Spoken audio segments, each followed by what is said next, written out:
Ok, jóvenes, entonces, buenas tardes a todos. Vamos a hablar acerca del segundo parcial, un parcial que vale 6 puntos. Importantísimo que hagan el máximo esfuerzo en este parcial. Uno, por la cantidad de puntos que involucra, y dos, porque realmente es el momento más, digamos, importante de la materia, en el sentido de que se supone que ya ustedes han adquirido unos ciertos conocimientos y en la prueba yo los dejo solo, yo los dejo que ustedes puedan entonces en esta prueba demostrar sus conocimientos de la materia. Ya sabemos entonces que el examen consta de 24 preguntas, 10 preguntas de selección simple, 10 preguntas de verdadero y falso, porque es imposible hacer solamente preguntas de selección simple, y 4 preguntas de desarrollo. La idea es que ustedes puedan desarrollar la idea allí, no que copien textualmente nada, no que busquen algo en internet y copien algo, no.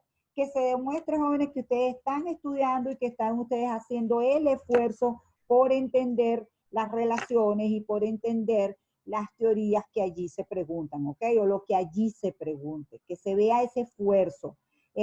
Sobre todo ya ustedes son unos alumnos de este sexto semestre. Es realmente vergonzoso ver que alguien simplemente se limite a copiar y a pegar, bien sea de las guías, bien sea de el material que haya en internet, ¿ok? Las preguntas de desarrollo valen 0,5 cada una, el resto de las preguntas valen 0,2 puntos.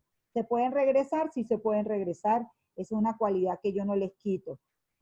Van a tener 100 minutos, van a tener 2 intentos, siempre partiendo del hecho de que el segundo intento le van a salir preguntas diferentes al primer intento, ¿ok? Entonces, bueno, muy bien. En cuanto a las dudas que tienen aquí, pues obviamente las dudas son básicamente los temas medulares. Vamos a ir primero a la parte monetaria y después nos vamos a la parte real, ¿les parece? Entonces voy a compartir pantalla. Por ejemplo, una cosa que me interesa, ¿queda clara lo que es la moneda fiduciaria, jóvenes? ¿Quién me dice lo que es la moneda fiduciaria? A mí me quedó más o menos claro, pero no le entendí tampoco esa parte de moneda fiduciaria. O sea, ¿qué es una moneda Profe, fiduciaria? bueno, Dime. básicamente que las autoridades financieras de los países decretan el valor de su moneda, tanto a nivel externo como a nivel interno, y básicamente o sea, parte en la economía la credibilidad que las personas que usan esa moneda confían en la información del ente emisor para determinar si efectivamente es lo que está diciendo esa autoridad o no es así. Ok. Esa idea va muy bien. Lo decretan mejor que ustedes para saber lo que significa la palabra decreto, nadie, ¿verdad? Se decreta. El Banco Central crea piezas monetarias y dice cuánto valen. No están respaldadas en oro, no están respaldadas en plata, no están respaldadas en otros bienes, en otros activos financieros. En principio, lo que realmente respalda una moneda en el momento, es decir, la moneda se usa confiando en que el ente emisor va a ser capaz de que esa moneda conserve su valor. Y la forma de que una moneda conserve valor es evitar que haya inflación, sobre todo que haya una inflación pronunciada, porque precisamente lo que le haría perder valor a esa moneda es la inflación, ¿ok? Desde el punto de vista macroeconómico, los bancos centrales pueden hacer crecer esa cantidad de dinero lo que quieran. Lo hago como pregunta. No, profe, tienen que tomar en cuenta la Crezca producción de bienes y servicios. No puede crecer indefinidamente, ¿verdad? ¿Qué tiene que tomar en cuenta? Sus activos.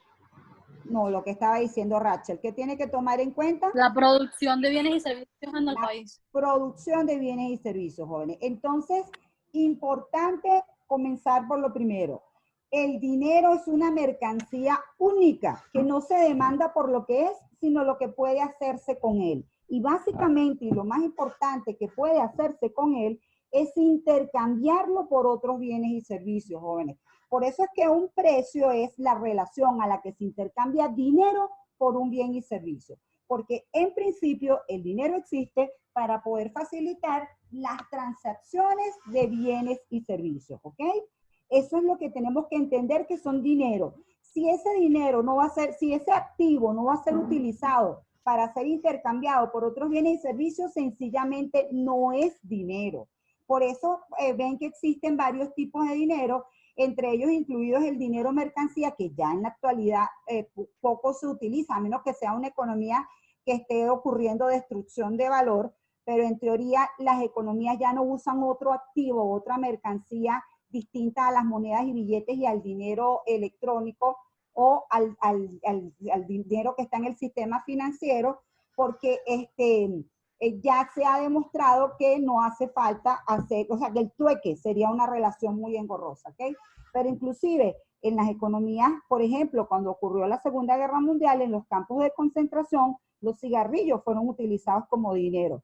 ¿Qué significaba eso? Que el cigarrillo se intercambiaba por el resto de los bienes que se podían transar allí en esos espacios de confinamiento. Y entonces, por ejemplo, si alguien quería obtener una franela, tenía que intercambiar 3 cigarrillos por una franela, ¿de acuerdo? Entonces, tiene que quedar muy clara esa esencia del dinero. En ese sentido, la teoría cuantitativa del dinero lo que hace es precisamente eso, establecer cómo debe ser la relación, y lo estoy buscando aquí en mis apuntes,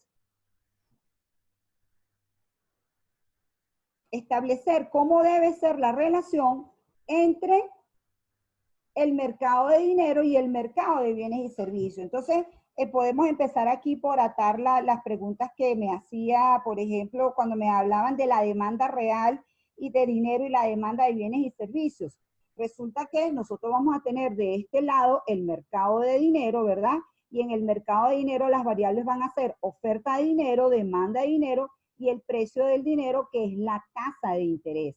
Del lado del mercado de bienes y servicios en forma consolidada, vamos a tener el Producto Interno Bruto, que es ¿cómo se llama? La producción de bienes y servicios en el territorio nacional. Vamos a tener un indicador de precio general, ¿ok? Y la multiplicación de ese producto por ese precio nos va a dar el ingreso o el PIB nominal, porque recuérdense que esa es precisamente la definición de PIB nominal.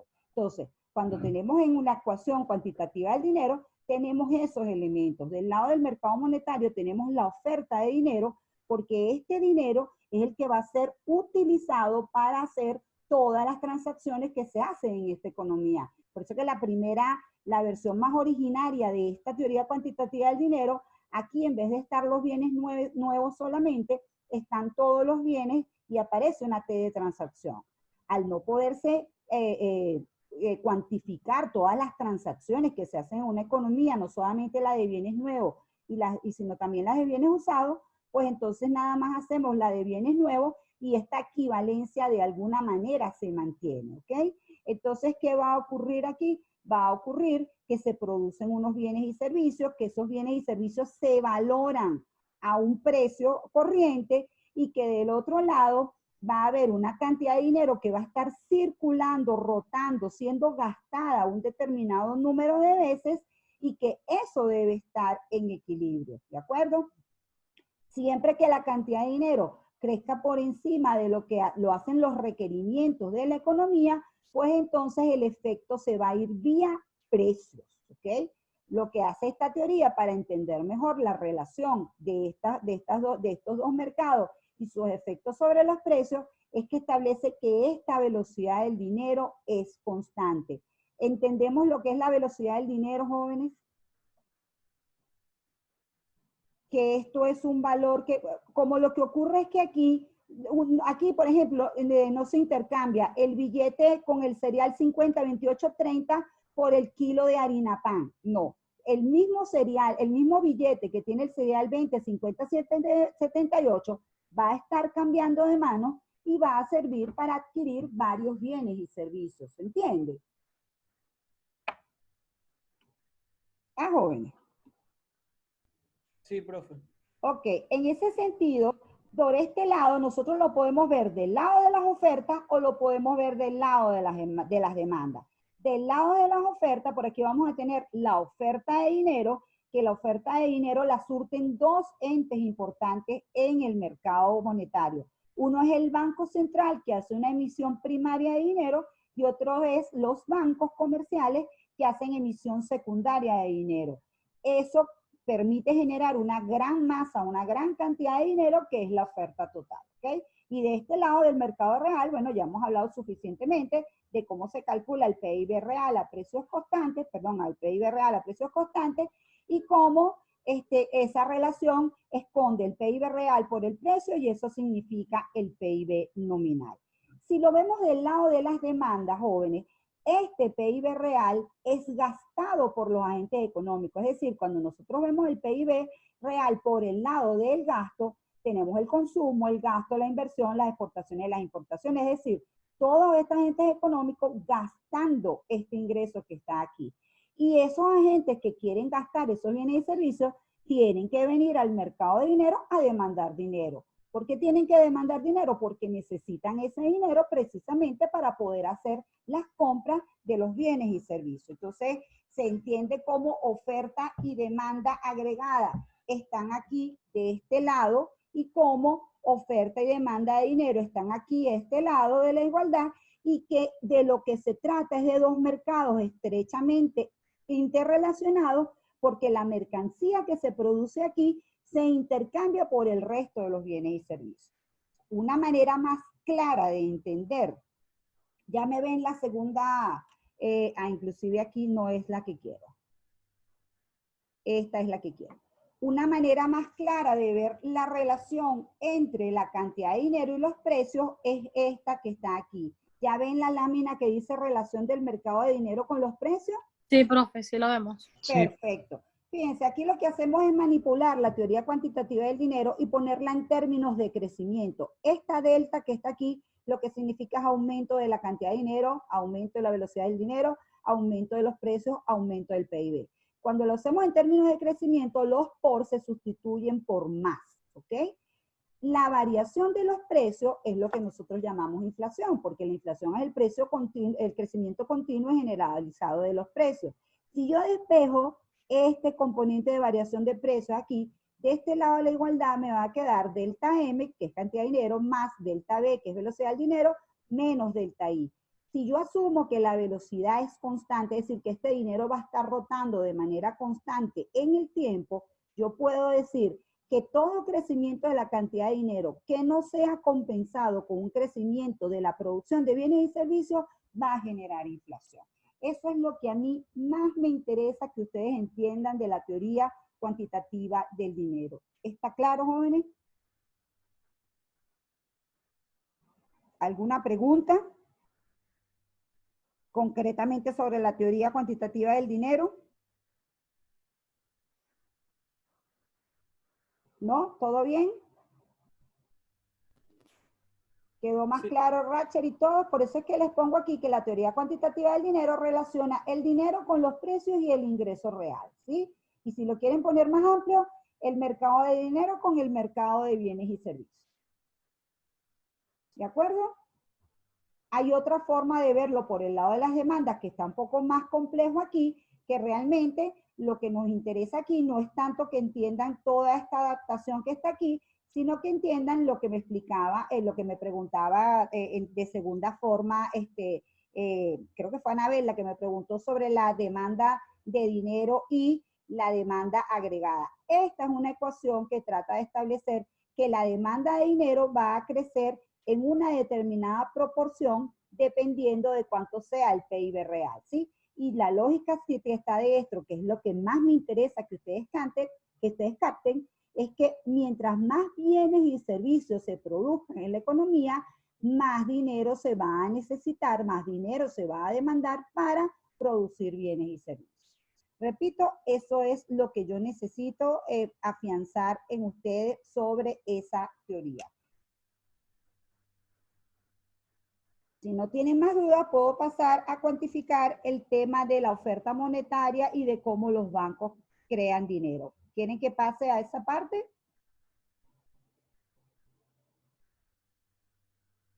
Háblenme, no me dejen sola hablando como las locas. ¿Está Sí, bien? profesor. Pasamos a la parte de por qué los bancos crean dinero. Sí, sí.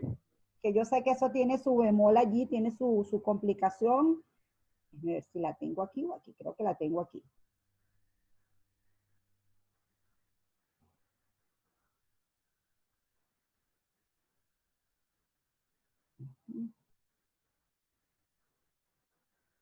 Buscarla un momentito, por favor, que la tenía por aquí. O inclusive conociéndolos, vamos a entrar aquí. Hemos hablado entonces que hay una oferta monetaria y que esa oferta monetaria simplemente de lo que se trata es de los entes que suministran esa mercancía que se llama dinero. Y entonces esa mercancía que se llama dinero la suministra primariamente el Banco Central. ¿Ok? Entonces el Banco Central es el único ente que puede emitir monedas y billetes. Esas monedas y billetes empiezan a circular en la economía y empiezan a generar una expansión de ese dinero primario. ¿Qué indicador recoge esa expansión del dinero primario, jóvenes? ¿Qué indicador refleja las veces que crece el dinero primario en el sistema financiero? ¿Alguien sabe cuál es? Se multiplica el dinero. El multiplicador monetario, correctamente. El dinero base del Banco Central, aquí, el dinero base del Banco Central va a tener un efecto multiplicador en la economía, va a haber un efecto, en la economía no, perdón, en el sistema financiero, dentro del sistema financiero, y al final la cantidad de primaria de dinero, la emisión primaria de dinero, va a ser una cifra menor que la total oferta de la economía. ¿Por qué? Porque resulta que esa emisión primaria de dinero termina multiplicándose varias veces. ¿Qué es lo que ocurre? Lo primero que tenemos que entender es el concepto de las reservas bancarias. Y para eso nos vamos a apoyar en un balance analítico sencillo de un banco cualquiera. Nosotros hemos dicho a nivel macroeconómico que se genera el ingreso y que con el ingreso solamente se pueden hacer dos cosas. ¿Cuáles son las dos cosas que se pueden hacer con el ingreso, jóvenes? Como destino Gastar, final del ingreso. gastar y ahorrar. Gastarlo, que es decir, la C de consumirlo, o ahorrarlo, que es la S de ahorro, ¿verdad? Cuando ese dinero se ahorra, entonces se lleva a los bancos en forma de depósitos, ¿ok? Los depósitos constituyen un pasivo para el banco. ¿Por qué? Porque el dueño del dinero es el que está llevando ese dinero o esos fondos a los bancos, ¿de acuerdo? ¿Qué hemos dicho que hacen los bancos con ese dinero? Que lo prestan, ¿sí? Que lo que hacen es otorgar préstamos para que otros agentes económicos puedan invertir, puedan hacer inversiones reales o también inversiones financieras, ya que esto sería una categoría más amplia.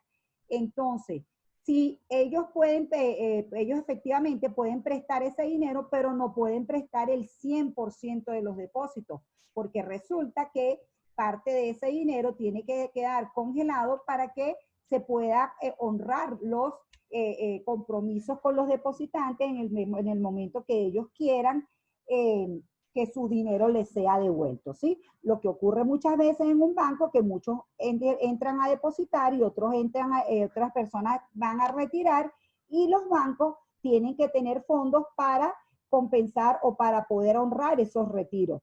Muchos de esos retiros se hacen con los mismos depósitos del día, ¿ok? O sea, mucha compensación viene por allí, pero tiene que estar el banco seguro de que cuenta con unos recursos que no le ha prestado a otros para que pueda honrar esos compromisos.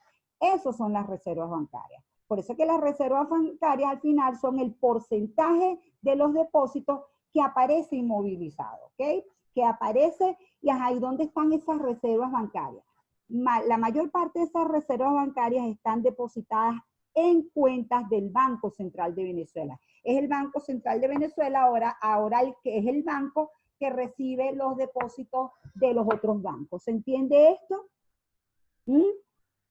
Por supuesto, el Banco Central también le presta dinero a los bancos, y siempre que el Banco Central le preste dinero a alguien, crea dinero inorgánico, o sea, crea dinero y expande ese dinero primario.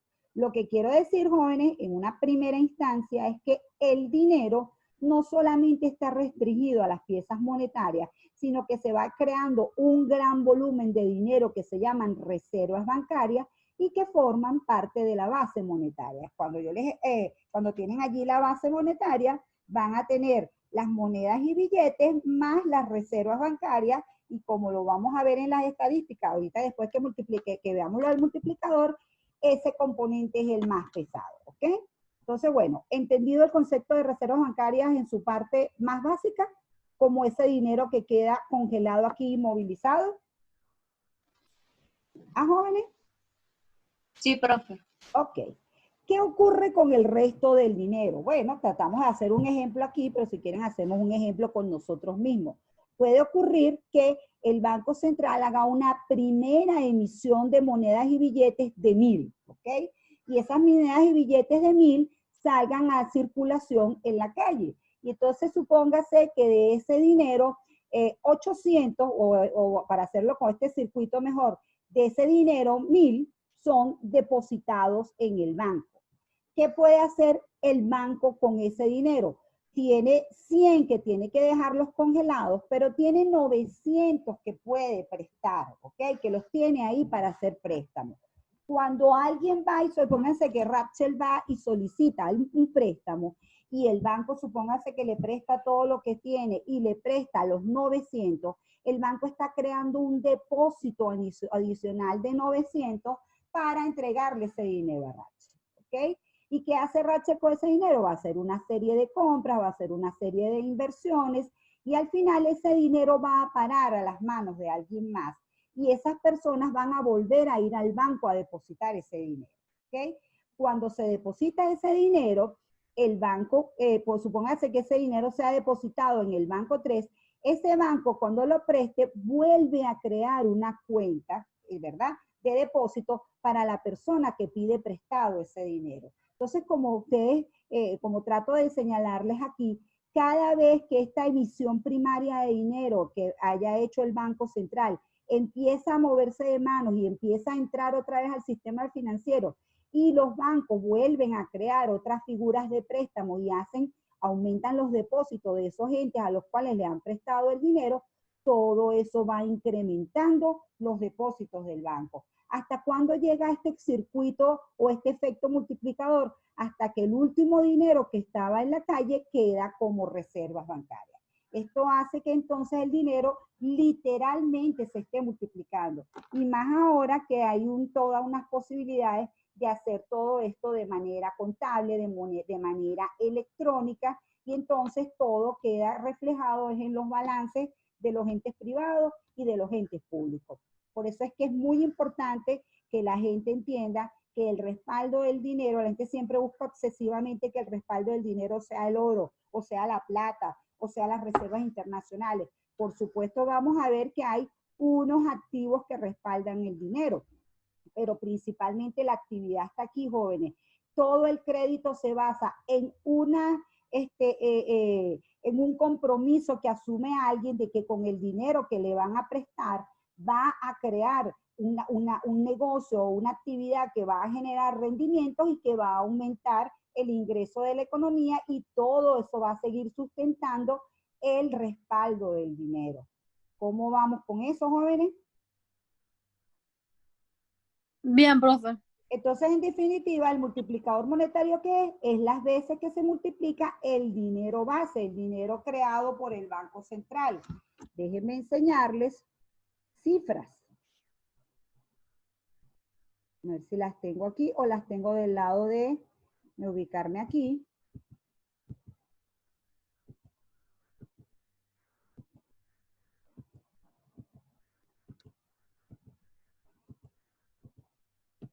Lo tengo dividido por partes y creo que las cifras no las tengo aquí, sino me aparece una cifra para aquí no tener que, no, déjenme irme otra vez aquí y ese lo tengo en el mercado de dinero, si no me equivoco. Ay, no me da que esa era la que estaba. Ya, déjenme un chancecito.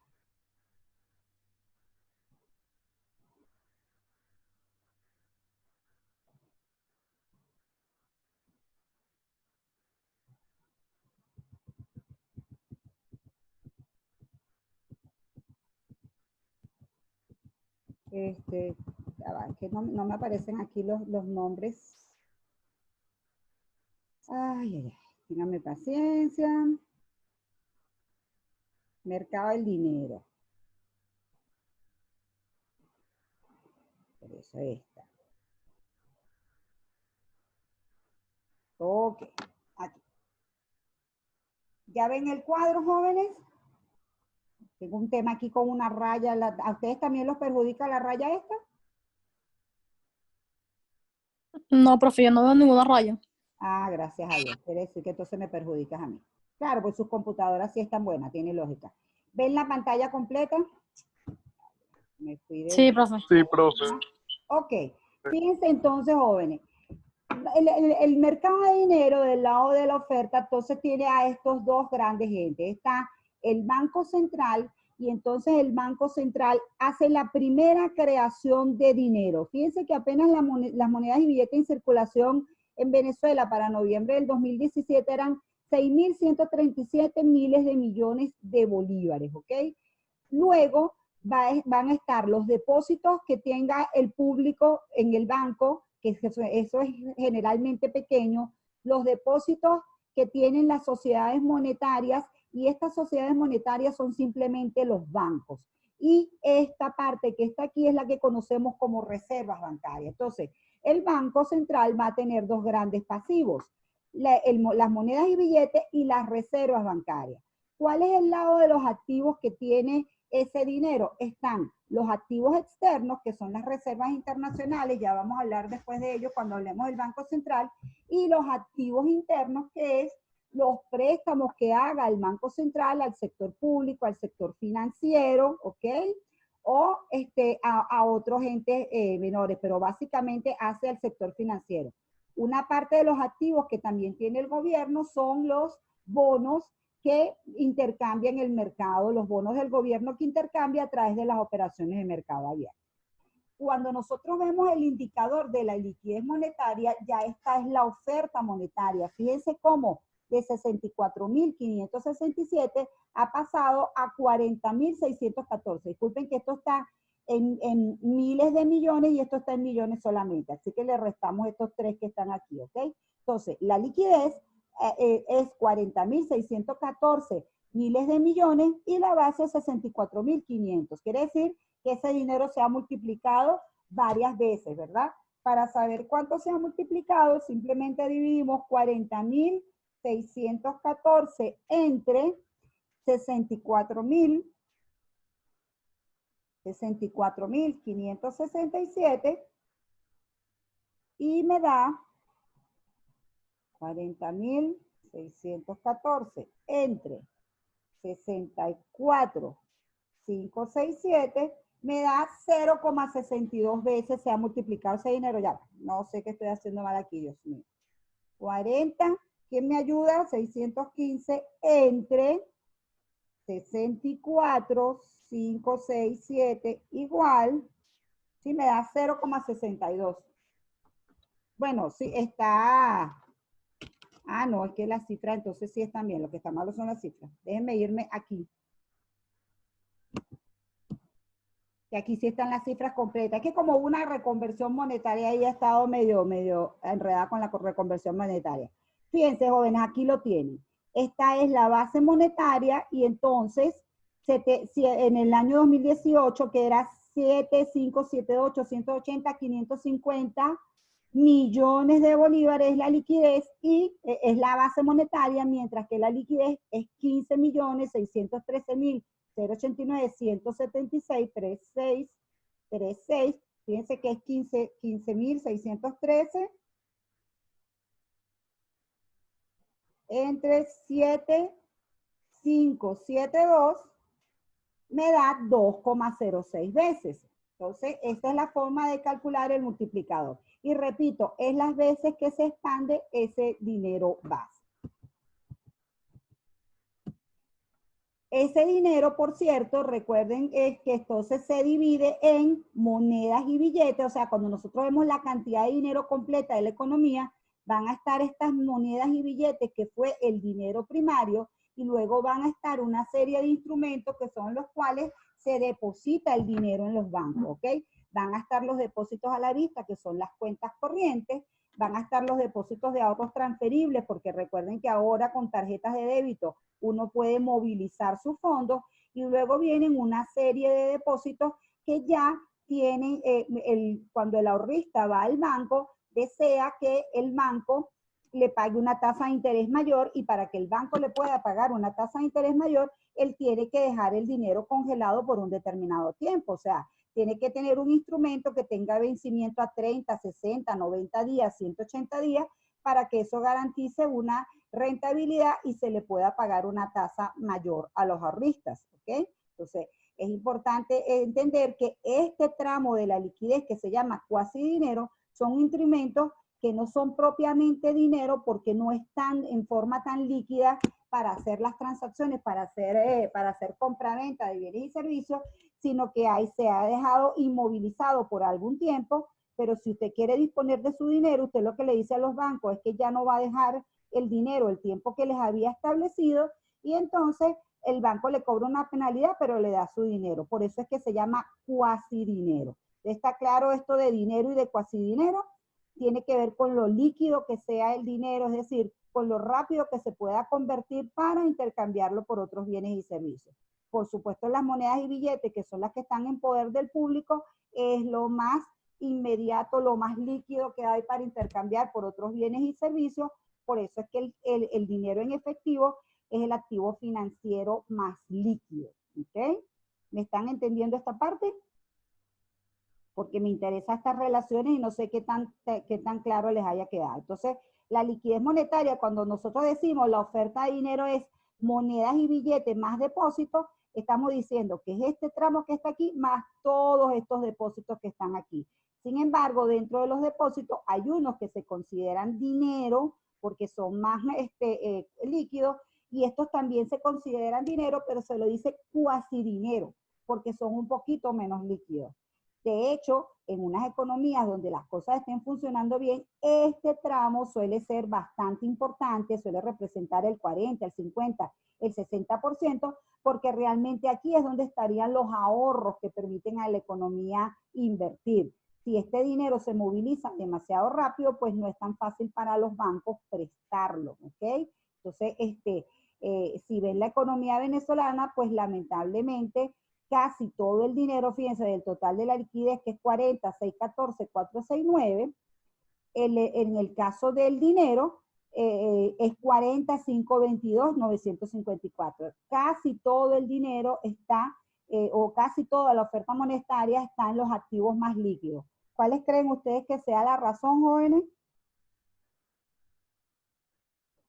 por la cual no hay una profundidad mayor en el ahorro, por la cual el dinero no se tiene en los bancos? Por la inflación. Por la inflación. ¿Qué hace la inflación con el dinero? Lo deprecia. Lo deprecia, lo pulveriza en este caso, porque la cifra de inflación es demasiado alta, ¿verdad? Entonces, jóvenes, ahí lo que está ocurriendo es una cosa que es importante también que tengan en cuenta, que una cosa es la tasa nominal y otra cosa es la tasa real, ¿ok? De interés. La tasa nominal de interés es esa tasa que el banco le va a pagar a los ahorristas por su dinero. Esa en Venezuela está en el orden del 20, 20 y pico %, pero la tasa de interés real es la tasa de interés nominal menos la inflación. Y en este caso, como la inflación es una tasa de ¿cuánto? Hemos dicho que ahorita la tasa está más o menos en ¿cuánto? ¿Quién se acuerda de los ejercicios que hicimos? Anualizada 2.000, 3.000, 4.000, ¿verdad? Eso significa que las tasas reales son sumamente negativas, y por eso no se utiliza el dinero, o sea, no se guarda el dinero en los bancos, sino el que estrictamente se necesita para las transacciones. ¿De acuerdo, jóvenes? ¿Estamos bien hasta allí? ¿A alguien le ha surgido alguna duda? ¿No? Los escucho, jóvenes, es el momento de hacer las preguntas. ¿Se entiende la relación que le hice entre la tasa de interés nominal y la tasa de interés real? Es muy importante.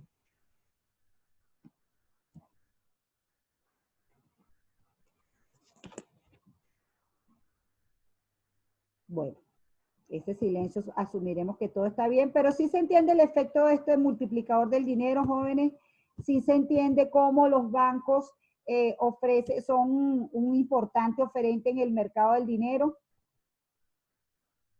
porque son capaces de multiplicar el dinero base creado por el Banco Central. ¿Sí se entiende esa parte? Sí se entiende que el dinero se utiliza para intercambiar por bienes y servicios como patrón de medida y como depósito de valor. ¿Eso está claro? Sí, sí, profe. Ok, muy bien. Entonces, otra pregunta que teníamos por aquí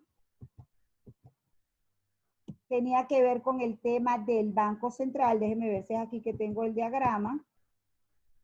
Aquí simplemente es una relación en la cual ustedes pueden visualizar cómo es el balance del Banco Central, donde por este lado van a estar las monedas y billetes y las reservas bancarias, y por este lado van a estar los activos externos, los activos internos que respaldan contablemente este dinero que está aquí. En el caso de los bancos vamos a tener del lado de pasivo los depósitos, y del lado de activo las reservas bancarias y el crédito interno. Y luego vamos a tener como las reservas bancarias, si nosotros queremos ver un mercado, un balance consolidado del Banco Central y los otros bancos, se netean las reservas bancarias y nos va a quedar entonces que en un balance total, por el lado de la liquidez vamos a tener las monedas y billetes y los depósitos, y por el lado de los activos vamos a tener todos los créditos que se hagan en la economía y las reservas internacionales, y esa es justamente la ecuación del dinero o la ecuación monetaria de forma macroeconómica. Como la liquidez monetaria, una parte está en activos internos y otra parte está en reservas internacionales. Quiere decir que si yo quiero entender qué respalda toda la masa monetaria, una parte van a ser parte de esa liquidez que está en divisas, en oro, en derechos especiales de giro, y que están allí en la economía para que esta economía pueda honrar sus pagos con otros, con no residentes de otras economías cuando hagan transacciones con esos otros no residentes. Y que otro componente importante que respalda el dinero es el crédito, el dinero que está prestado, y que finalmente toda la relación, todo lo que va a hacer que una economía tenga una moneda fuerte o tenga una moneda débil tiene que ver con su capacidad para generar ingresos. ¿Está claro? Entonces, déjenme pasar aquí a la parte de la política, jóvenes. Seguro que están todos conmigo, no se durmió nadie.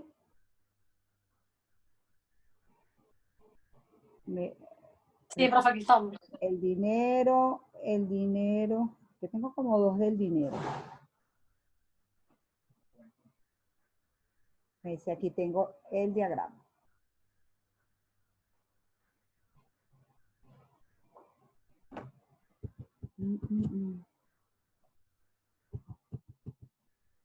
Ok, esta es la que quiero. Entonces, tenemos que tener muy en cuenta que el Banco Central es una institución especialísima. No hay ninguna otra institución como el Banco Central. Y el Banco Central tiene varias funciones importantes. Una principal, emitir monedas y billetes.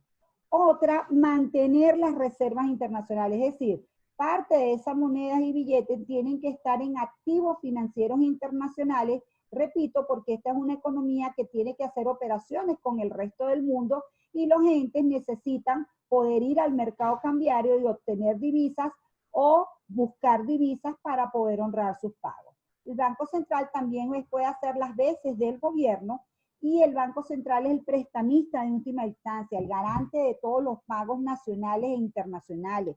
Siempre que haya un problema de liquidez en las economías, ustedes van a ver a los bancos centrales muy activos tratando de generar liquidez en la economía, porque si no hay dinero no hay cómo hacer las transacciones económicas, y si no hay cómo hacer las transacciones económicas, el crecimiento económico se estanca, ¿ok? Entonces, muy importante ese rol que tiene el Banco Central.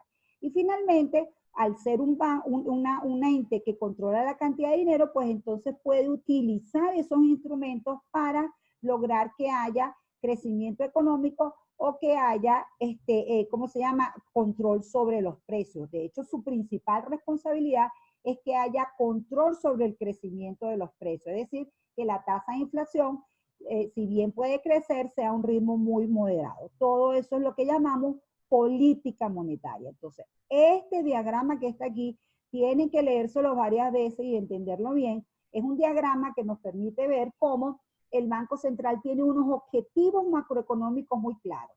O puede estar buscando que haya un aumento del PIB, o puede estar buscando que haya una reducción de la inflación porque estén creciendo mucho los precios y quiera quitar presión sobre los precios, o puede que haya problemas de balanza de pagos y entonces el Banco Central tenga que moverse en pro de buscar que estos problemas de balanza de pagos se mejoren. Realmente la balanza de pagos, nosotros lo que hemos visto es la parte de las transacciones de bienes y servicios y un poco de renta porque hemos visto la cuenta corriente, pero básicamente lo que hemos visto es exportaciones e importaciones, ¿ok? La balanza de pago es parte de los temas que nos falta por ver.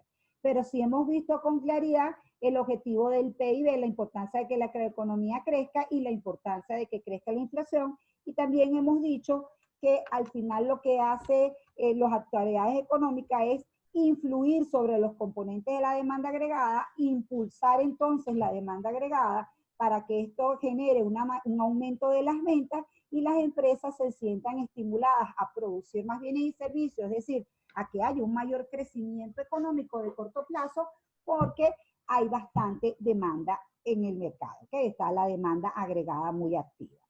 Entonces, ¿cómo se llega a estos objetivos finales? Bueno, los bancos cuentan con una serie, el Banco Central, perdón, cuenta con una serie de instrumentos que los podemos catalogar como intervención en el mercado cambiario, operaciones de mercado abierto, financiamiento del déficit fiscal, política de descuento y encaje legal.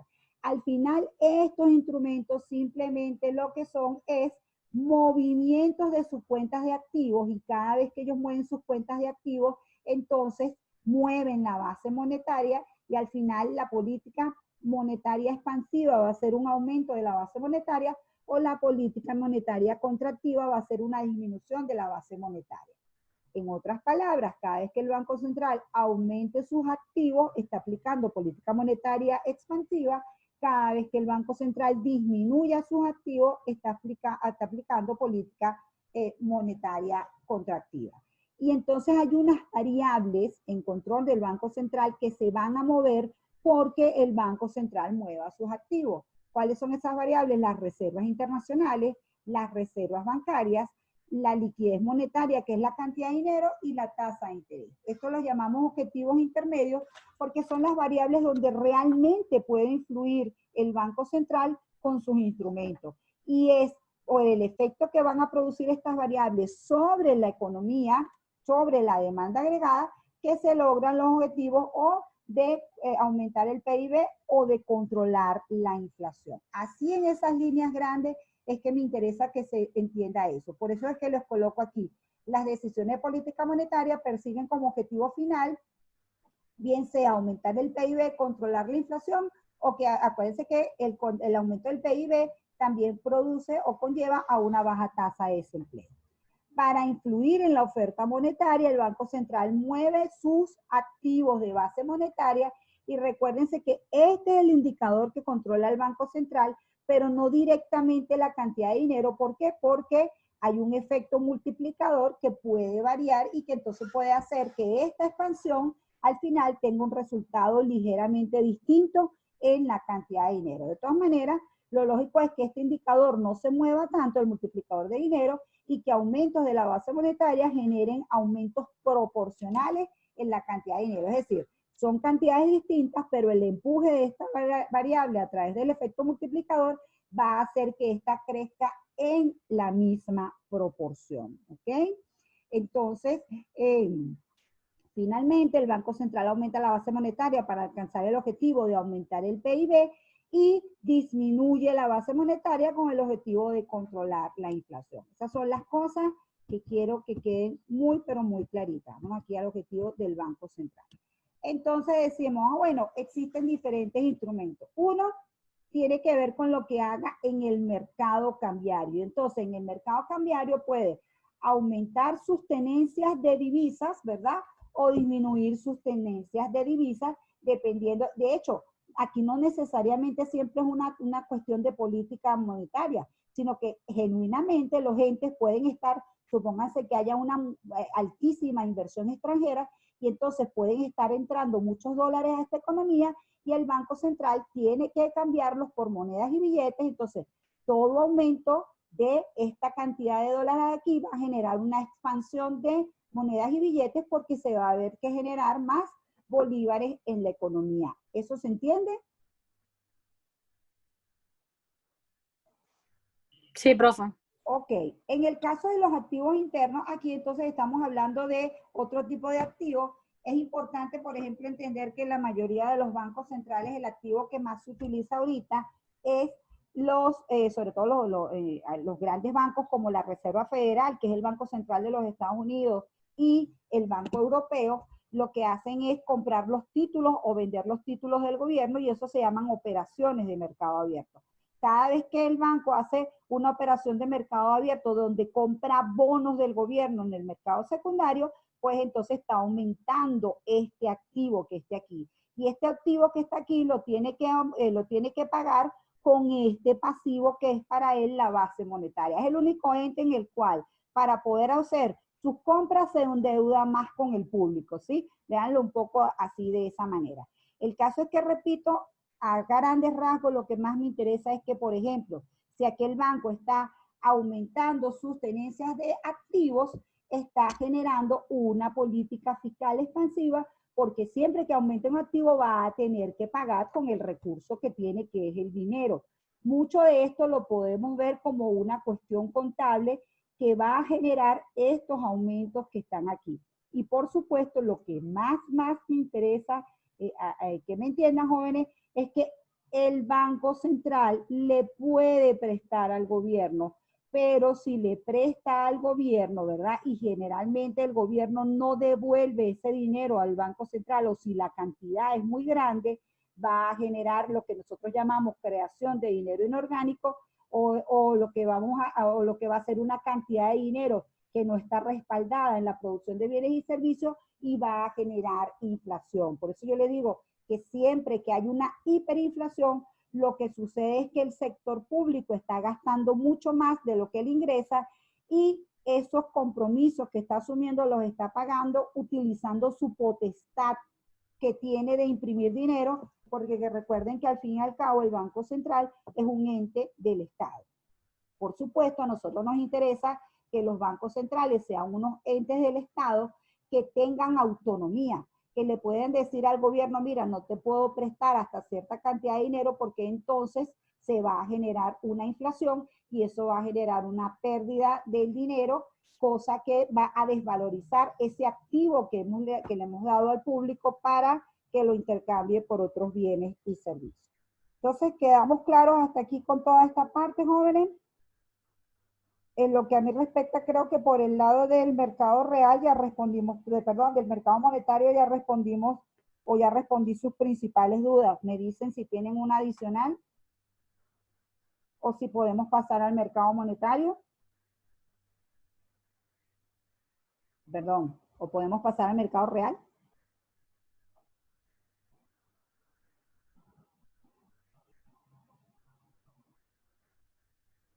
Silencio total. Profe, creo que podemos pasar al mercado real. Los alumnos como que se fueron a dormir, Rachel, y nos dejaron a ti y a mí solitas aquí. ¿Ah? ¿Habrá pasado eso? No, vale, profe, están ahí, pero les da pena seguramente. Todo, profe, aquí estamos y aquí seguimos. Ahí estaba y él se equivocó, así me gusta. Un famoso banquero que dijo eso y se fue con la cabulla en la pata, ¿viste? Ok, jóvenes, entonces luego tenían sus angustias con el PIB potencial. El PIB potencial y el PIB real. Vamos a compartir pantalla aquí. Fíjense, el PIB real es una maravilla, es el PIB real que nosotros dijimos que se calcula por los tres enfoques, ¿ok? Que se calcula por el enfoque del ingreso, por el enfoque de la demanda y por el enfoque de la producción. Ese es el PIB real que van a decidir producir las empresas dependiendo de cuál sea el contexto. cuáles sean los precios, cuál sea la incertidumbre que tienen, qué piensa de si la economía va a funcionar favorablemente o desfavorablemente, ¿ok? Hay otro PIB, que lo llamamos PIB potencial. Es este mismo PIB real, me refiero al concepto como tal, pero que producirían si hay una condición especial o si hay una condición importante. Es el PIB potencial que producirían si todos los precios son flexibles. Si todos los precios son flexibles. ¿Qué significa eso? Que la oferta agregada, en este caso, rompe su relación con el nivel general de precios. ¿Qué hemos dicho nosotros en cualquier economía? En cualquier producto, cuando vimos microeconomía. Dijimos, bueno, nosotros tenemos un gráfico donde por un lado va a estar el precio del bien y por otro lado va a estar la cantidad ofrecida, y resulta que mientras más alto sea el precio, más van a estar dispuestos los productores a producir y vender. Por cierto, ¿por qué esta relación era creciente? Porque a mayor precio, mayor producción de bienes y servicios, mayor producción del bien. ¿Quién se acuerda? ¿Qué era lo que generaba esa forma de la pendiente de la oferta agregada? ¿Alguien que se acuerde? ¿Por qué la oferta de un bien tenía pendiente positiva? ¿Qué es lo que buscan los empresarios jóvenes? ¿Alguien se acuerda de lo que buscan los empresarios? ¿Cuál es el objetivo de un empresario, jóvenes? Aumentar las ventas. Y las ganancias, jóvenes, acuérdense. El objetivo de usted monta un negocio y hace todo el esfuerzo de pedir un dinero al banco y de contratar una mano de obra porque usted busca al final del día que pueda obtener una ganancia de ese negocio que usted está haciendo, ¿sí o no? En ese sentido, mientras usted tiene más, mientras el precio es más alto, pues usted está dispuesto a producir más bienes y servicios porque usted va a ganar más. Pero, ¿qué es lo que define lo que usted va a producir? O sea, ¿cuál es el otro elemento que define lo que usted va a producir? ¿Qué se les ocurre? ¿Qué se necesita para poder producir? ¿Alguien se acuerda qué es lo que se necesita para poder producir bienes y servicios? Capital y trabajo. Exactamente.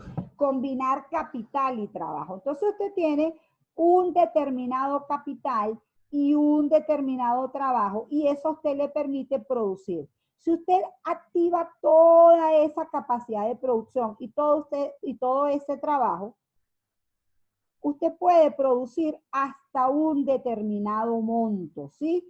Usted puede producir un PIB potencial. ¿Qué es el PIB que usted va a producir? Sin importarle que pase por los precios. Es decir, usted lo que va a estar es pensando o analizando el tema de la productividad, el tema de la capacidad de producción, el tema de cuánto, ¿cómo se llama? De cómo está la demanda, de que la demanda esté dinámica, y usted va a tomar la decisión de cuánto va a producir. Entonces, al fin el PIB potencial es un número de producción, pero es un número de producción que se ha tomado sin tomar en cuenta los precios. ¿Y por qué se puede llegar a este nivel en la economía? Bueno, porque si todos los precios son flexibles, el precio de la mercancía y el precio de los costos de producir, entonces están creciendo al mismo ritmo. Si el precio de la mercancía que usted vende y el precio de los costos está creciendo al mismo ritmo, lo que va a estar ocurriendo con su ganancia es que usted no tiene posibilidad de obtener ganancias. ¿Sí lo ven? Entonces usted simplemente, es decir, no tiene posibilidad de obtener ganancias porque el precio sea más alto. No sé si me entienden. Supóngase que yo soy una bachaquera, ¿sí? Si yo soy una bachaquera, yo todo el tiempo estoy ganando más en la medida que el precio aumente más. Pero si el precio deja de aumentar, ya yo no puedo ganar más. porque mi actividad depende totalmente de lo que pase con el precio. Pero si yo soy un empresario, yo puedo producir más harina pan y obtener más ingreso y ganancia, ¿lo ven? Pero tiene que ver con el hecho de que yo produzca más harina pan, no solamente que haya un efecto por el lado de los precios. ¿Sí me estoy explicando? O sea, profesora, para ver si la entendí. El PIB potencial se refiere a la producción, al ingreso que... Los dos se refieren a la producción, correcto. Tanto el PIB potencial como el PIB real se refieren a la producción, ¿ok? Pero sin importar el precio que esto incide sobre ello. En este caso del PIB potencial, lo que ocurre es que es el PIB real máximo que puede alcanzar la economía cuando usted está trabajando en función de los factores productivos. O sea, usted no está recibiendo ningún impulso adicional por el tema de que esté ocurriendo una inflación y un aumento de los precios. Y que entonces usted pueda, porque en una economía normal, fíjate tú, el empresario puede estar aquí, ¿verdad? Produciendo sus bienes y servicios. Y resulta que en un momento se cae la demanda, ¿sí? Y hay una deflación. Eso va a hacer que caiga, que haya una reducción del nivel de precio y eso va a hacer que el ajuro deje de producir ese máximo de producción que estaba produciendo. A lo que voy es que la economía en el corto plazo pasa por fluctuaciones porque dependiendo de lo que pase con la demanda agregada, usted puede estar por debajo de el PIB potencial o por encima del PIB potencial. Lo que pasa es que no hemos visto la parte de la oferta, de la demanda, el mercado agregado con la oferta y la demanda agregada que estén todos los componentes, ¿sí? Pero para explicar ese tema definitivamente tengo que hacerlo, por eso es que estoy asomando las curvas aquí. Entonces, es importante entender que el PIB es la producción de bienes y servicios y que hay dos PIB. Uno que representa todo lo que se puede producir cuando la economía no está tomando en cuenta solamente lo que pase con los precios, o dicho de otra manera, el PIB que se alcanza cuando usted utiliza los factores productivos. ¿Sí? ¿Se entiende eso? Y luego hay un PIB real que el empresario va a decir, bueno, yo produzco más o menos dependiendo de si voy a vender, porque si yo voy a vender para guardarlo en inventario, no sigo produciendo, aunque tenga una capacidad de producir hasta aquí, aunque tenga mucha más capacidad para producir. Si yo no estoy vendiendo mis productos y lo que estoy es acumulando inventario, voy a producir es por aquí. Por eso es que puede ocurrir que el PIB real sea, y ocurre que el PIB real sea distinto al PIB potencial. ¿Sí? Entonces, alguien me preguntaba, ¿cómo se mide el PIB potencial? Economías como la estadounidense, que suele ser economía donde los cálculos son más depurados, se hace un cálculo de capacidad de producción de la economía y de cuánto sería el PIB potencial con todos los productos, ¿ok? Con todo el desarrollo de la capacidad potencial de todas las empresas. En otras economías como la nuestra, hay, y muchas economías de América Latina, de muchos países, hay una técnica estadística que se llama el filtro de Jodie-Prescott, o muchas técnicas que lo que hacen es decir que el PIB potencial siempre va a ser una línea tendencial. En esta gráfica que tengo aquí se voy a poner que hay, vamos a tener el PIB real, ¿ok? O el PIB, mejor dicho. Y de este lado, lo que vamos a tener son los años, ¿ok? El tiempo. Y este gráfico al que voy es el gráfico de los ciclos económicos. Vamos a tener una producción, pues la producción puede ser, aquí suponga que la producción es 5, en el año, no sé, acuérdense que estos son años, le puedo poner el valor aquí arriba mejor para que ustedes no se me vayan a confundir. Pónganse ustedes que este sea, bueno, yo solo estoy planteando, aquí esto sea 1980, esto sea el año 2000 y este sea el año 2020. Si este es el PIB, yo puedo tener un PIB aquí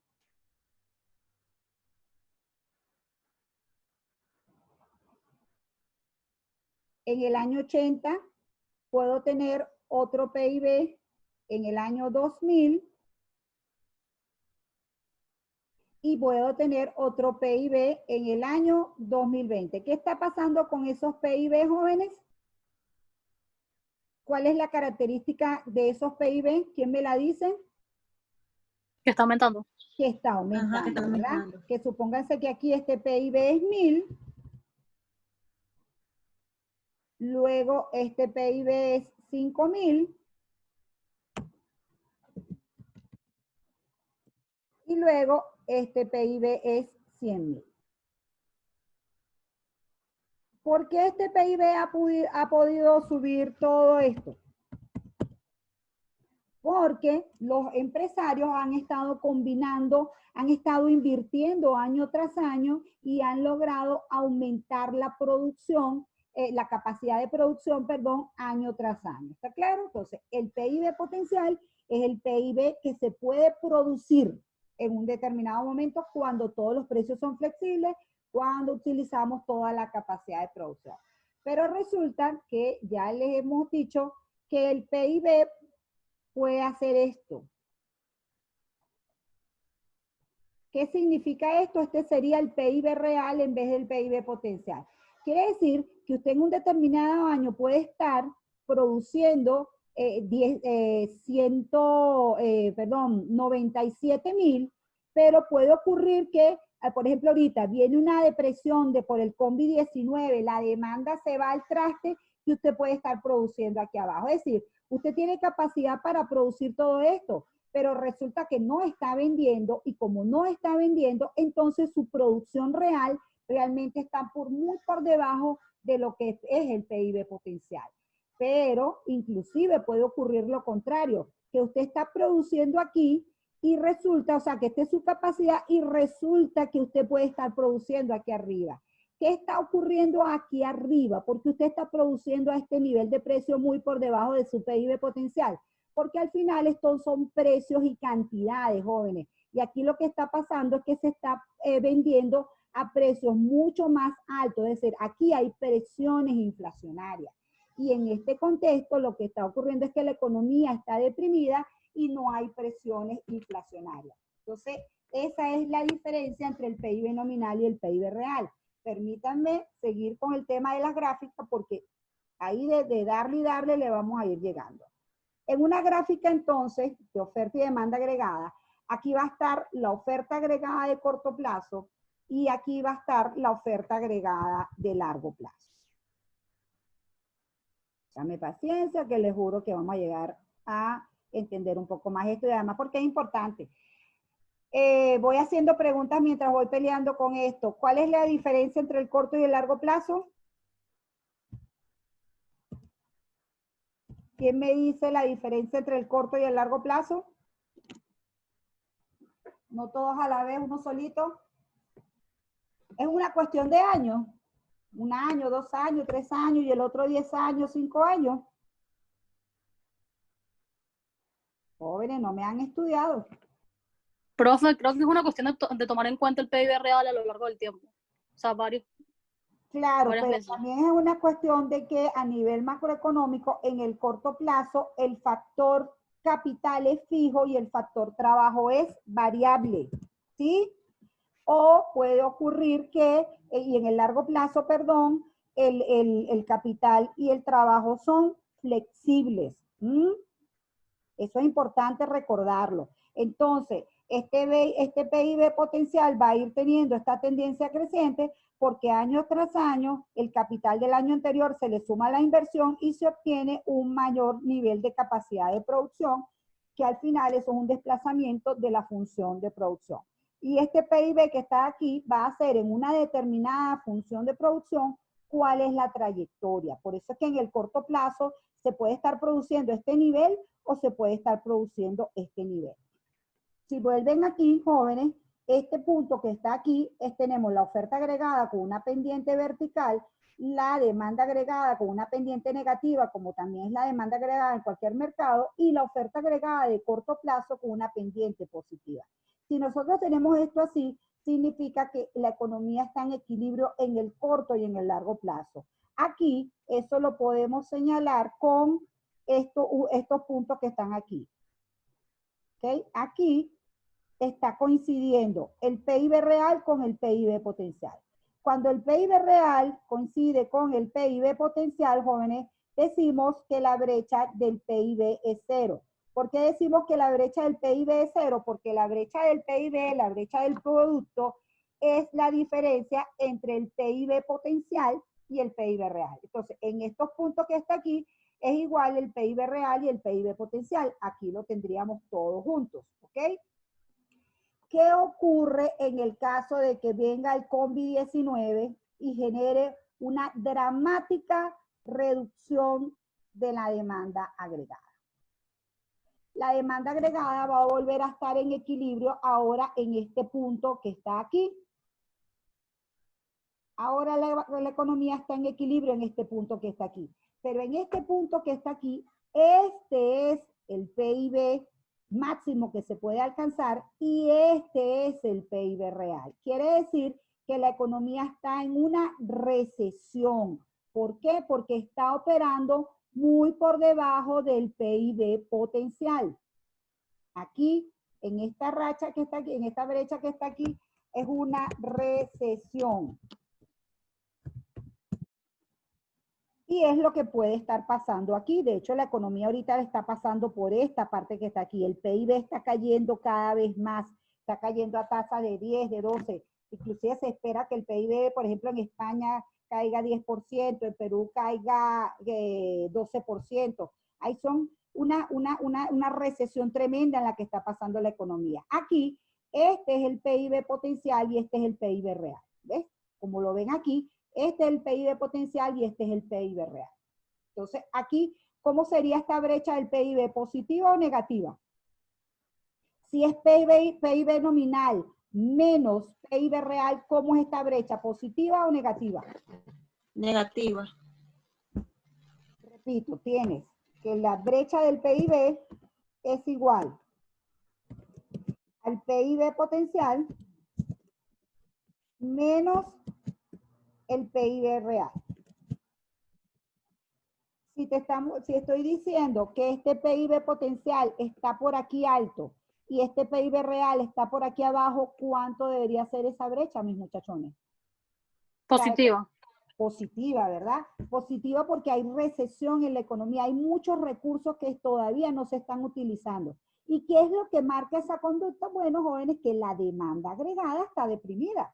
Entonces, como la demanda agregada está deprimida, aun cuando los empresarios tengan esta capacidad de producción, no van a esperar, o sea, no van a tener esos productos allí en el inventario.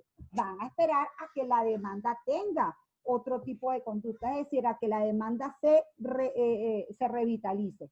¿Y qué va a hacer que la demanda se revitalice, jóvenes? Parte de lo que ocurre cuando la economía está en recesión es que el factor trabajo está muy deprimido, es decir, hay una abundante oferta de trabajo. Y esa abundante oferta de trabajo va a hacer que el salario en términos reales esté bajito, ¿sí? Y que entonces las empresas en cualquier motivación que tengan, van a conseguir mano de obra barata que va a permitir que esta economía se vuelva a impulsar. ¿Qué es lo que recomienda, por ejemplo, que hagamos en este momento de la economía? Que nosotros, ¿verdad?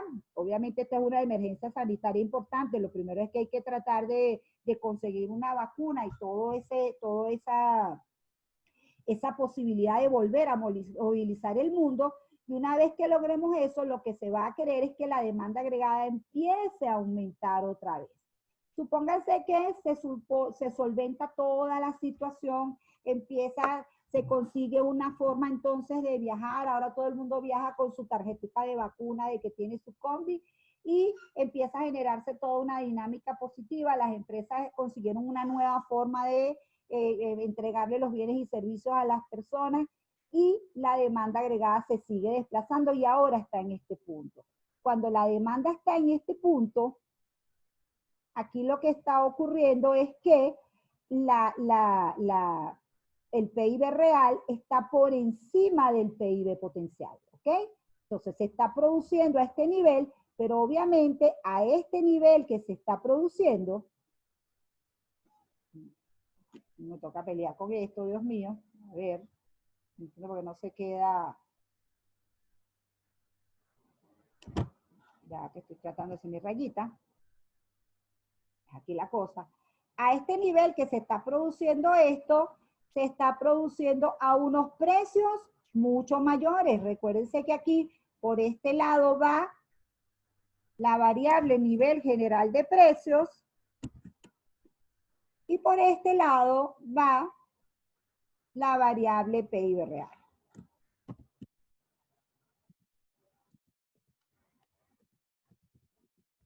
Entonces, cuando estamos en este punto que está aquí, que aquí, ¿cuál sería ese punto? A ver si le cambiamos el colorcito porque ya tenemos muchos negritos. Creo que el color se cambia, aquí lo veo. Sería ahora este punto que está aquí, ¿cierto? Sería un punto en el cual el PIB real está muy por encima del PIB potencial. Fíjense, lo que tienen es que trasladar la línea aquí y pensar qué es lo que está pasando. Este ahora es el PIB real y este es el PIB potencial, entonces este es mucho mayor que este. Y lo que está ocurriendo aquí es que efectivamente estamos en este nivel de PIB, pero hay una mayor inflación en la economía. Hay un nivel general de precios mucho más alto. Por eso es que todo, desde el principio que vemos esto, hablamos del PIB como una relación entre precios y cantidades. Porque inclusive cuando nosotros vemos el PIB real, también lo valoramos a unos precios, solo que son los precios del año base, ¿sí? Entonces, bueno, espero que eso les haya ayudado a entender, porque va para el examen lo que es cuando el PIB real, ¿cómo se llama? Lo que es el PIB potencial y sobre todo lo que es la brecha del PIB, cuando la brecha es positiva, cuando es negativa, cuando es igual, el tema del corto plazo, lo que ocurre en el corto plazo estamos hablando siempre del PIB real y lo que estamos hablando es que el factor capital es fijo, o sea, ya está instalada la infraestructura y lo que hace el empresario es decidir cuánto trabajo va a involucrar dependiendo de la rentabilidad que tenga para saber hasta dónde va a producir y todo eso va a depender de lo que esté pasando por el lado de la demanda, ¿ok?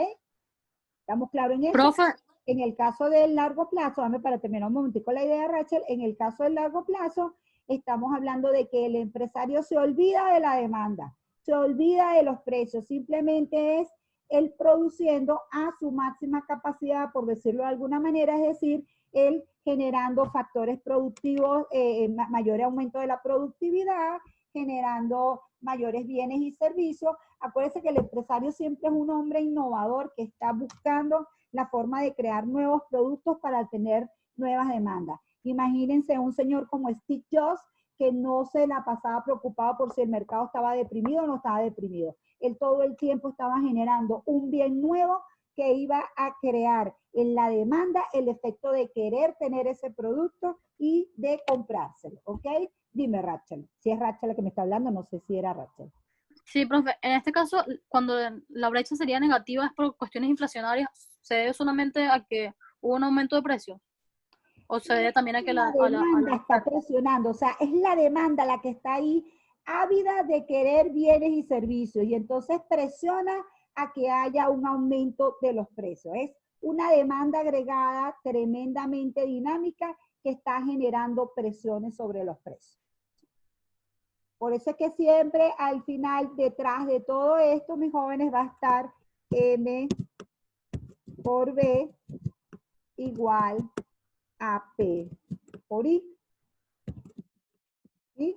Porque todo va a depender de lo que se decida por el lado del gasto, por el lado del ingreso y luego ese efecto que va a tener sobre el nivel general de precio. Pero aquí la presión no es por el lado de la cantidad de dinero, aquí la presión es porque ya esta variable no puede crecer más y sin embargo sigue habiendo mucho dinamismo del lado de la demanda y todo se va vía precios.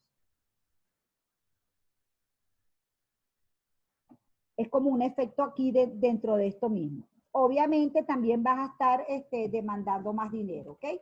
Que de alguna manera hay mucho efecto hay mucho optimismo y entonces tú estás buscando prestado, tú estás generando muchísimos recursos. De hecho, ahorita, para los que de alguna manera pueden estar escuchando alguna noticia, en medio de esta recesión, ¿alguien me pudiera decir qué está pasando con la bolsa de valores y con los precios del petróleo? ¿Qué ha pasado en esta última semana? ¿Alguien ha visto qué ha pasado con el Nasdaq, con el Dow Jones, con los precios del petróleo, nada. Profe, yo no vi Estamos metidos en el derecho. Dime, hijo, dime. visto lo que pasó últimamente, el tema del petróleo, pero sí sé nada, el precio del barril del petróleo estaba en símbolos negativos. Eso fue hace tiempito, hijo. Ahorita, ¿qué ha pasado?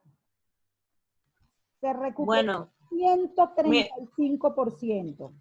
El Nasdaq, que es un indicador de la bolsa de valores, subió. Y también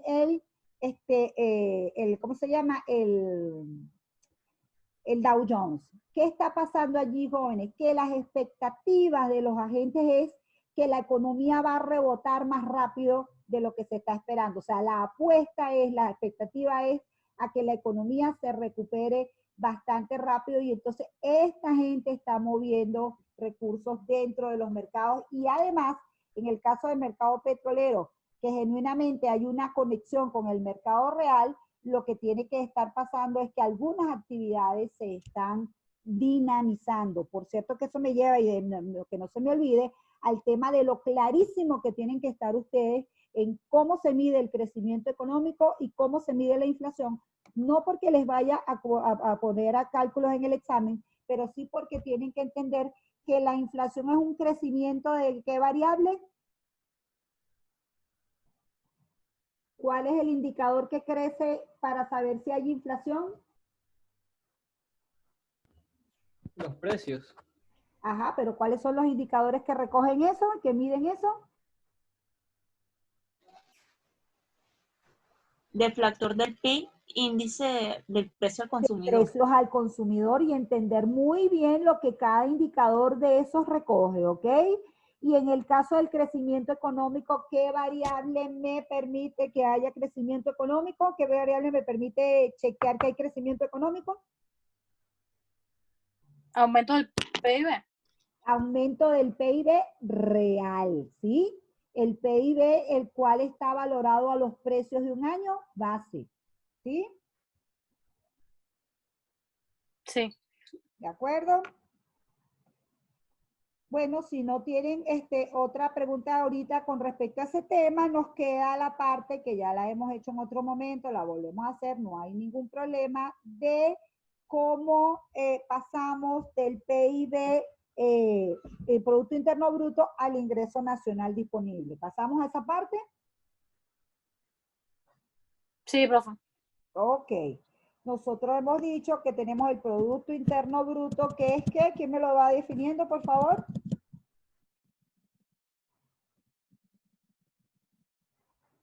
Todos a la vez. Ese sí es verdad que es un indicador que a mí me gustaría que se lo aprendieran de memoria, jóvenes. Consumo más gasto, consumo más PIB? gasto de gobierno. ¿Qué es el PIB? Ah, ¿qué es el PIB? Ajá. Es la producción final dentro del territorio. ¿Producción de qué?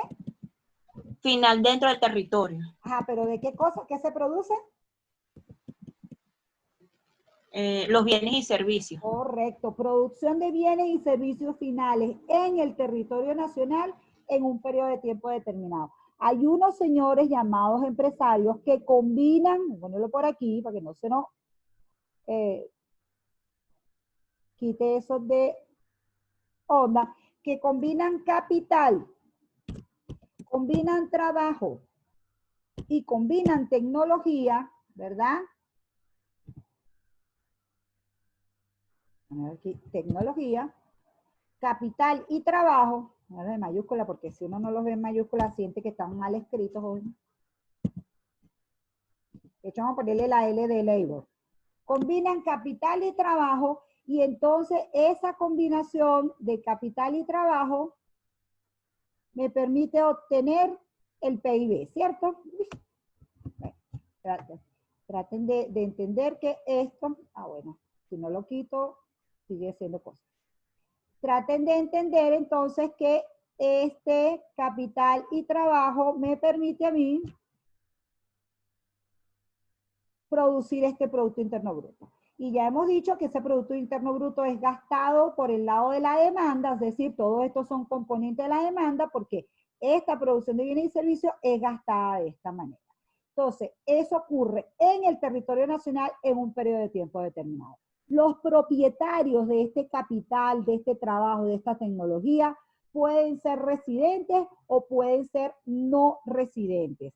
Las empresas que se constituyen aquí forman parte de esta economía, no importa de dónde sean los propietarios del capital o los propietarios del trabajo. La empresa pertenece al país, es una empresa que se ha constituido en el país, pertenece al país y toda la producción de esa empresa forma parte de la producción doméstica de este país. Ahora, una cosa es la producción y otra cosa es el ingreso, jóvenes, ¿ok? Ya, déjenme un chasito.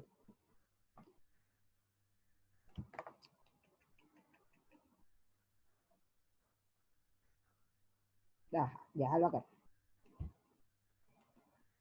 Ah, bueno. Ni modo, me vengo aquí abajo. Una cosa es la producción y otra cosa es el ingreso nacional disponible, ¿ok?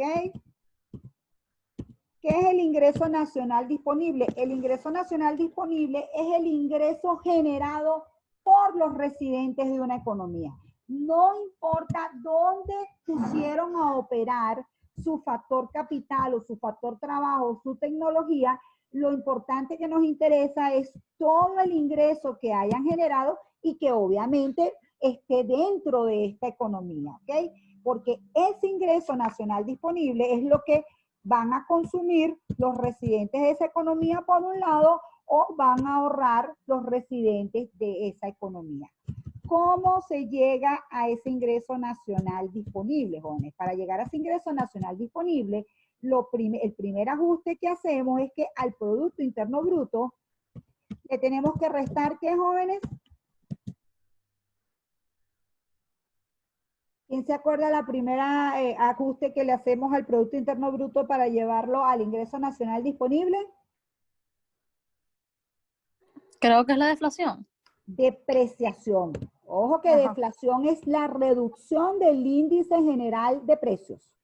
Esta es la depreciación. ¿Y qué es la depreciación? Un apartado que tienen que hacer las empresas para reponer la maquinaria justamente con la que están produciendo los bienes y servicios. Entonces, como este es un dinero que va a ser utilizado para reponer una maquinaria, no forma parte del ingreso de esa economía, ¿ok?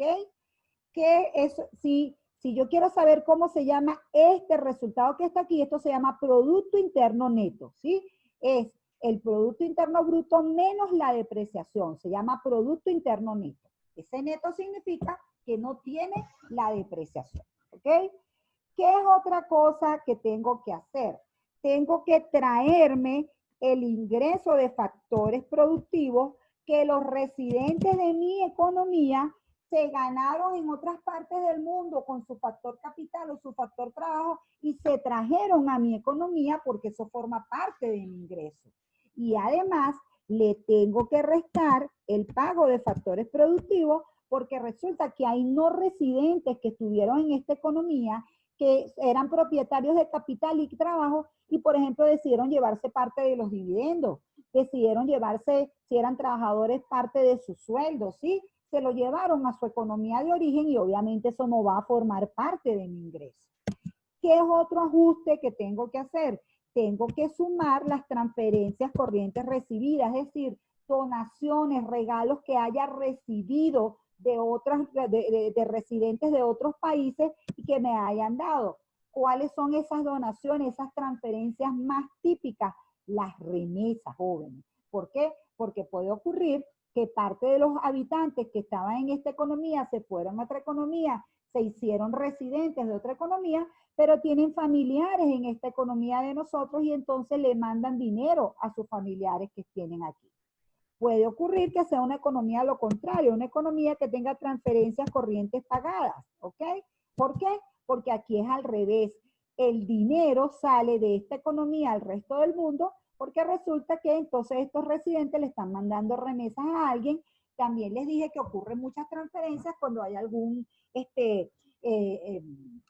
desastre natural y entonces una economía generalmente recibe medicinas, alimentos no perecederos, ayuda de todo tipo, van doctores a esa economía. Entonces, obviamente, para que sea una transferencia pagada, tiene que ser que esta economía es la que está mandando los doctores, es la que está mandando los alimentos, ¿de acuerdo? Entonces, así es que se llega al ingreso nacional disponible.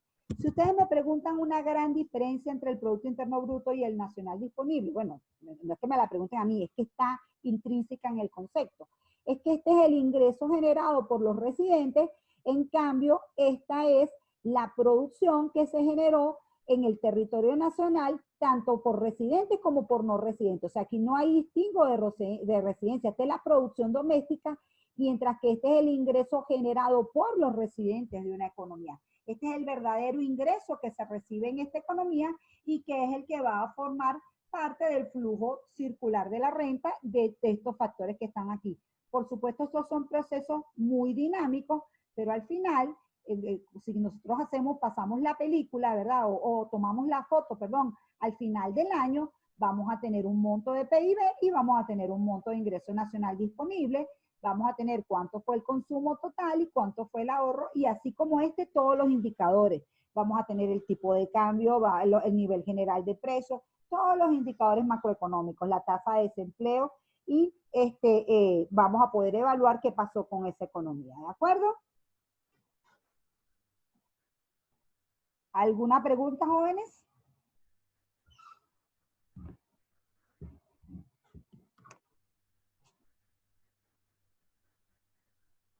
Se te fue la conexión y no escuchaste la diferencia. Repito, la diferencia es que el ingreso nacional disponible es el ingreso generado por los residentes con la utilización de sus factores productivos, mientras que el Producto Interno Bruto es la producción generada en el país. No importa si los dueños de los factores productivos eran residentes o no residentes, pueden ser residentes o no residentes. Por cierto que tengo por allí de hace rato el tema de cuánto va a durar el examen. Creo que lo puse desde las 7 de la mañana hasta las 23:59, ¿ok?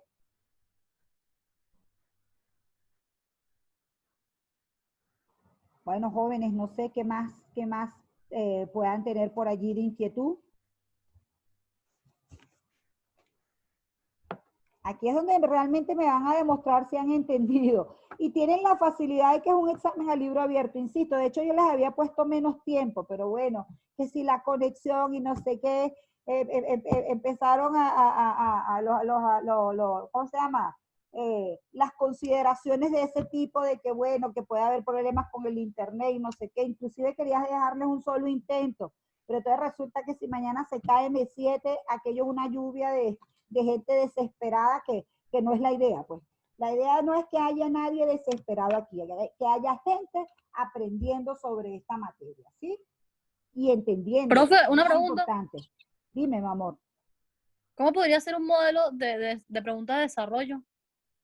Por ejemplo, te puedo preguntar cuál es la diferencia entre el PIB corriente entre el PIB y el ingreso nacional disponible.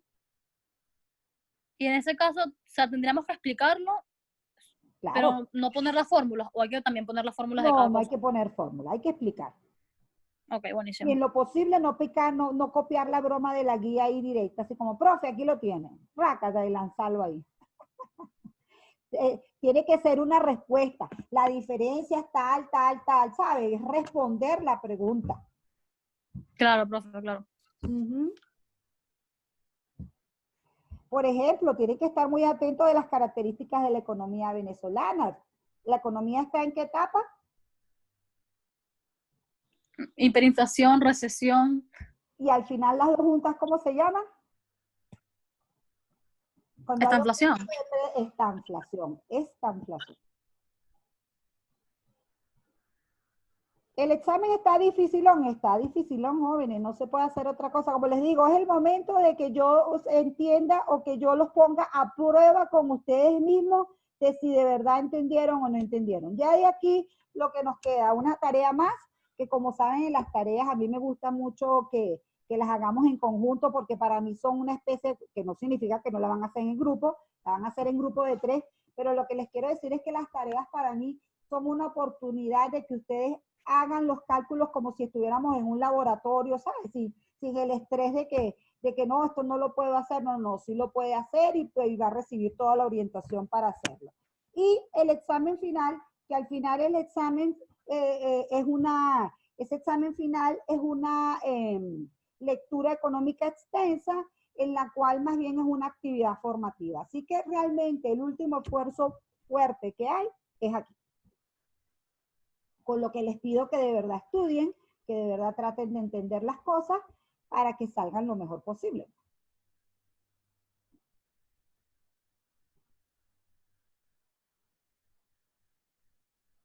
¿Tienen alguna otra pregunta? ¿O ya estamos listos? Creo que estamos listos, profe. ¿Estamos listos? Bueno, jóvenes, entonces no me queda más que desearles mucho éxito mañana, que salga todo bien, que no tengamos ningún inconveniente con M7 ni nada por el estilo. Y estamos en contacto, seguimos en contacto por WhatsApp. Si por ahí se les ocurre otra duda, que no sea medianoche, por favor, entonces la resolvemos por WhatsApp. Déjenme finalizar la grabación porque acuérdense que hay que convertirla y subirla a YouTube. Y entonces yo les aviso cuando ya esté en YouTube, ¿de acuerdo? De todas maneras estén pendientes porque también lo mando por un anuncio. De hecho, lo voy a mandar es por un anuncio, ¿ok? Entonces, bueno. Ok, profe. Que esté muy bien, muchachones. Chao, Alexandra. Gracias, Chao, profe. Que tenga feliz tarde. Bien. Nada, igualmente, igualmente. Chao, profe. Chao, Isabela. Hasta Chao, luego, profe, nos profe. vemos. Chao, Elis.